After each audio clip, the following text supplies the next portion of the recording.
Hai, bersama saya lagi Cikgu Romi dalam Tips and Tricks Casio Classwiz 570EX.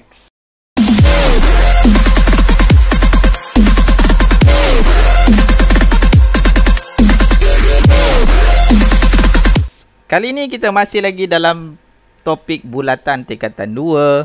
Kita nak tengok bagaimana untuk mencari panjang lengkuk ataupun luas sektor bagi bulatan. Okey, video sebelum ni kita dah tengok bagaimana mencari lilitan dan juga luas bulatan. Kali ni kita nak tengok panjang lengkuk dan luas sektor. Okey, yang pertama adalah panjang lengkuk. Bila melibatkan panjang lengkuk, bila panjang lengkuk, dia akan melibatkan lilitan bulatan.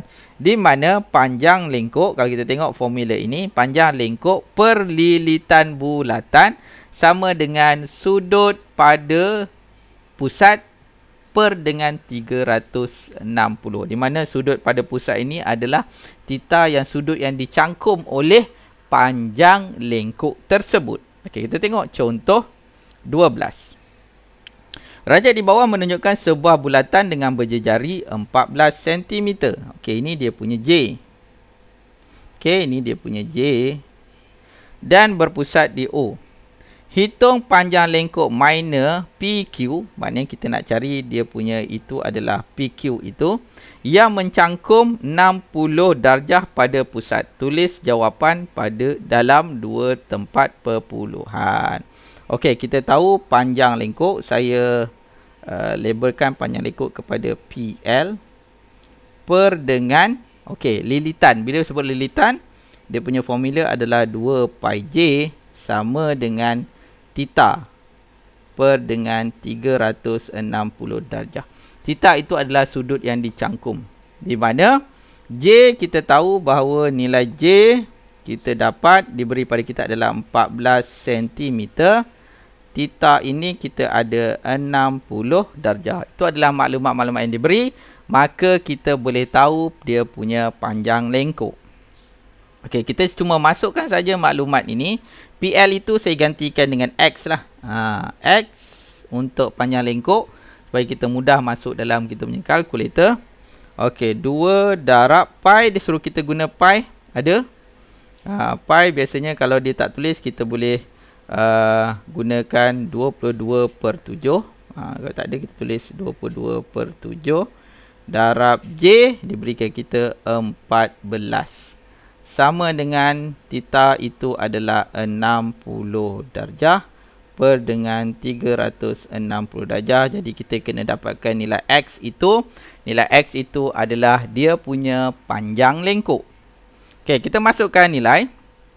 Okey, masukkan nilai X per, ini lebihnya Casio Classwiz 570 EX, sebab kita boleh bentuk pecahan sama macam pecahan dalam buku. Okey, X per 2 darab 22 per 7. Okey, bila dah macam tu kita tekan arrow tu. Okey, darab 14. Okey, kita naik atas. Okey, ni atas itu. Okey, sampai kita boleh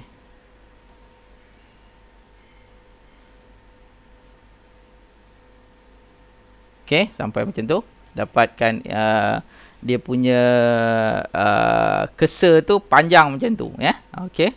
Sama dengan alfa sama dengan 60 per 360.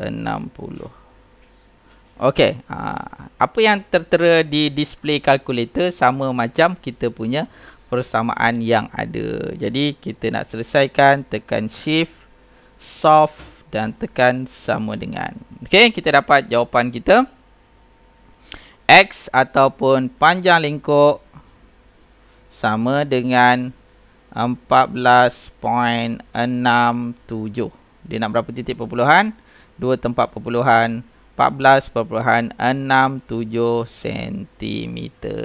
Selesai. Mudah saja untuk cari panjang lengkuknya dan kita punya kerja pun jadi mudah.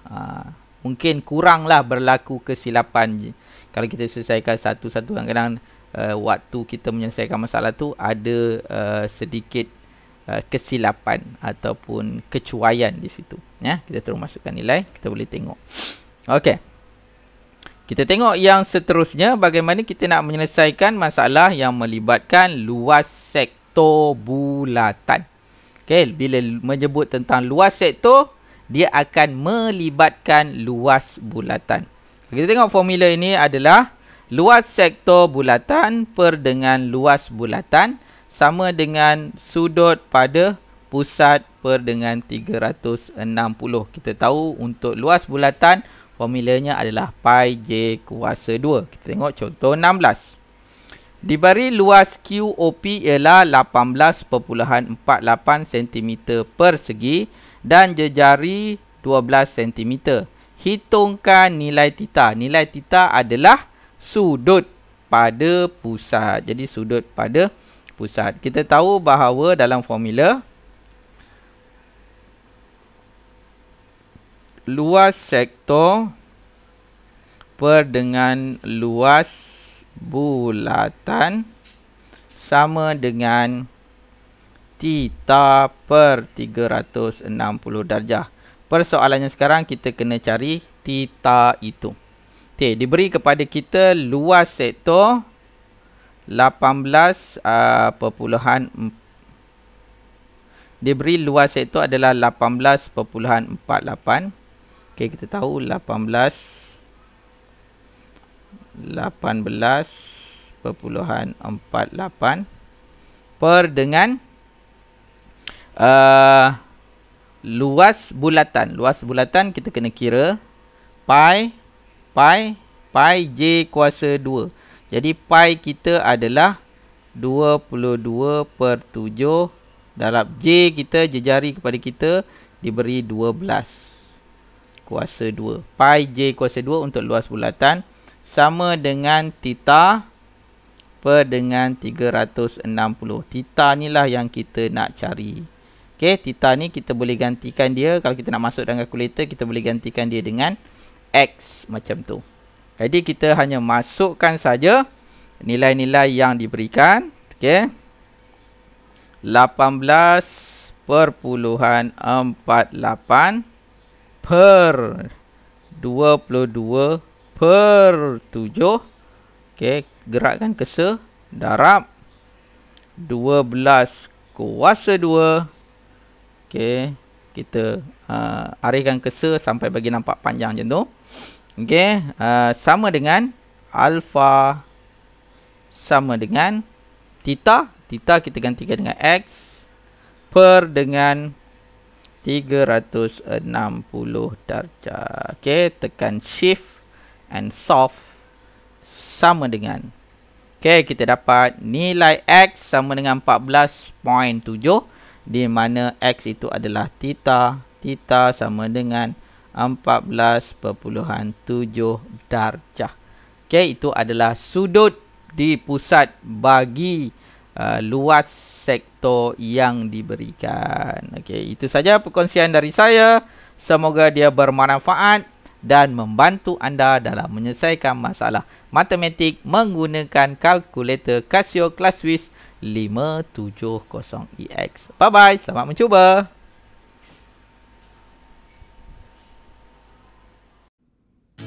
Hai, bersama saya lagi Cikgu Romi. Kali ini Casio menawarkan sesuatu yang menarik untuk anda. Diskaun sebanyak RM5 dengan pembelian kalkulator Casio ClassWiz 570EX. Bagaimana cara untuk mendapatkan diskaun ini? Pertama sekali, ada 3 langkah mudah. Scan kod yang terdapat dalam video ini. Okey, kalau tak dapat scan pun tak ada masalah. Di bawah description ada link ke Shopee untuk pembelian. Kemudian masukkan kod pada shop voucher, kemudian buat pembayaran. Okey, selain daripada itu, anda juga akan mendapat percuma L-shape folder macam ini. Ini namanya L-shape folder di mana anda semua boleh masukkan kertas-kertas soalan, okey, handout yang diberikan oleh guru anda tanpa renyuk. Dengan menggunakan L-shape folder yang diberikan secara percuma. Jangan tunggu lagi, cepat dapatkan Casio Classfish 570EX. Bye bye.